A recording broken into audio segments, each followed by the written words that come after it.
Hello master, ఏమండే madam గారు, మా గుంటూరులో దొరికే మాల్పూరి రుచి ఉంటుందండి.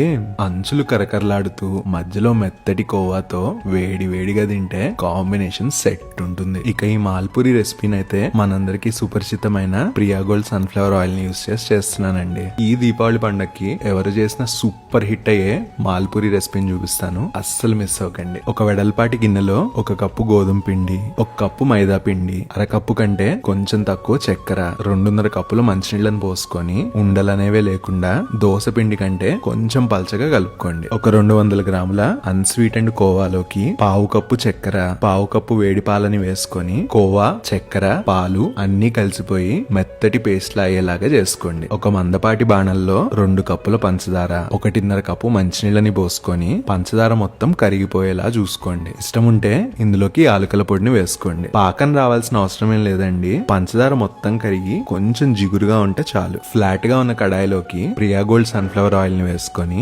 మధ్యస్థంగా వేడెక్కిన నూనెలోకి ఒక్కొక్క గంట కలుపుకున్న పిండిని వేసుకోండి. ఇవాళ మనం వాడే ప్రియా గోల్డ్ ఆయిల్ పండగ పిండి వంటలకి పర్ఫెక్ట్ గా ఉంటుంది. అంచులేమో కరకరలాడుతూ ఉండాలి, మధ్యలో కొంచెం మెత్తగానే ఉండాలి. పూరిని పాకంలో ఒక 5 సెకండ్ల నుంచి తీసేయండి. మరీ ఎక్కువసేపు ఉంటే పూరి మెత్తగా అయిపోతుంది, గుర్తుంచుకోండి. ఇక ఫైనల్ గా చక్కెర పాకంలో ముంచి తీసిన పూరి పైన ముందే తయారు చేసి పెట్టుకున్న కోవాని పెట్టుకుని లాగించేయటమే. ఏమండోయ్, ఈ మాల్పూరీలు వేడిగా ఉన్నప్పుడు తింటేనే సూపర్ గా ఉంటాయి. ట్రై చేసి ఎలా వచ్చిందో పక్కా కమెంట్ చేయండి.